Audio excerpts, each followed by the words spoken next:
As economic worries continue, some angry people are putting the blame on the usual suspects. All across the country, fingers are pointing up to the top leaders of banking and finance, but maybe we should be looking closer to home. Shame on you. You make a shameful profile of corporate America. You should go to jail right now! All week long, Wall Street titans have been demonized.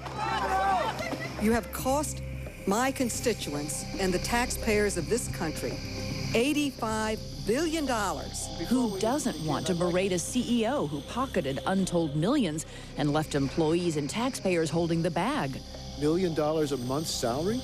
When I retire, I want to come to work for you at $1 million a month. But if you're angry at the economic meltdown and looking to place blame, experts say don't forget the homeowners, people who borrowed money for real estate they didn't deserve to own. I did have that feeling.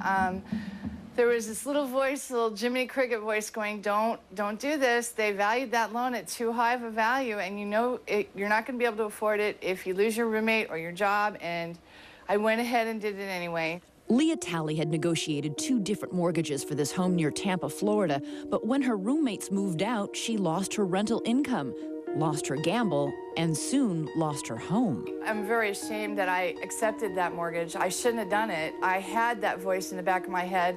My father always told me, little girl, if you're gonna buy a diamond ring for a dime, you're gonna get a diamond ring that isn't worth a dime. And I knew that, and I knew better. These people are personally accountable. If you borrowed hundreds of thousands of dollars, you knew at some point you were at risk for that. Cody Willard is an investment manager and a reporter for the Fox Business Network. Your grandmother would tell you, you can't borrow hundreds of thousands of dollars and not expect that you're taking some risk, and you're going to have to pay it back or deal with the losses. You're saying, yes, it is your fault. You should have known. It is totally your fault. It is your accountability. It is your responsibility in the end. That American dream of, you know, own your own home. Everybody gets to have their own stake in their own home.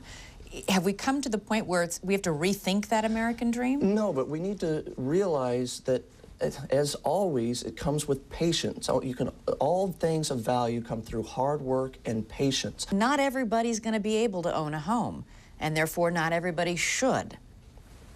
Yes, amen. Because the American dream has turned into the American nightmare. Car payment comes out on the 15th. Carrie and Mary Jane Bird took out a mortgage for this home in Rockaway, New Jersey, and refinanced. Now they're close to losing it. The fault, they say, is not irresponsibility on their part. They simply got clobbered by life's setbacks. When it rained, man, it came down on us, and it came down left and right. My mother had a couple of heart attacks. My parents don't work. Here we are in our new home, you know, paying what they are not paying, taking care of them, running back and forth to the hospital, to the nursing home. It just got to be a whole heck of a lot. The rude reality is that a lot of Americans can't afford to own a home. The fact is, you took a gamble. Isn't that gamble your responsibility?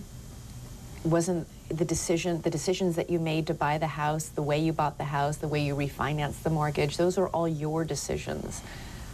Saving my mother-in-law's life was our decision as well. Is that a bad decision to make? No, I don't think so. You know, my son has his grandmother. But you do, MJ, say that the refinancing was something was my fault. Yeah. But that's something you wish you hadn't done. Yeah. It's okay. We'll strive. We'll make it through it. But there's a lot of people out there struggling. And the government's giving these big companies tons of money. What about the little people? Many people pinned to the mat by mortgages they can no longer pay blame the banks, who they say made heavy borrowing just too tempting. It doesn't fly to point to the banker and say that he made me do this. How can you pretend that you weren't borrowing hundreds of thousands of dollars? Do you think, in fact, that there are a certain percentage of homeowners out there who deserve to lose their homes? Oh, absolutely. If anybody who borrowed money that they could not afford to pay back deserves to lose their home. That's a fact.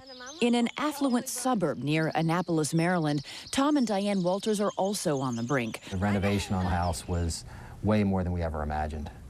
And then that's how things started snowballing. They've poured $1.1 million into their dream home. That's every dime they have, and now they can no longer afford it. The sleepless nights, the, what do we do now kind of thing, that was definitely there. A lot of people, I think, right now in this country are having some sleepless nights. Absolutely. Yeah, very much so. I mean, you wake up in the middle of the night thinking about everything, thinking about, what's it going to take? Should we just put this on the market and sold it? The flip side being, okay, what can we do to stay here? Everything goes through your mind at 3 o'clock in the morning. And unlike some people, you're not blaming anybody else for your bad situation. I mean, there are a lot of people out there who say it's the bank's fault. You take full responsibility. I do. And now everything we're making is just trying to, keep head above water. Your income's dropped because you're a mortgage broker, and because banks aren't lending money and people aren't buying, nobody's coming to your office to say, hey, help me get a loan? Correct. And then when people are upside down, when they owe more money than what the house is worth, you can't refinance it. So it's a tight situation. Selling their home has not been easy at a time when potential buyers can't get credit, so the Walters tried something desperate and unusual. They're holding a raffle. $50 buys a chance to win the $1 million house. They hope to sell more than 31,000 tickets. So we've been selling tickets now for a little over a month. As of today, they're at 4,300 and counting. At the end of the day, you've got to look yourself in the mirror and say, hey, I did this to myself. I'm the one who took on this debt. I'm the one who bought this house. I took the gamble. Exactly.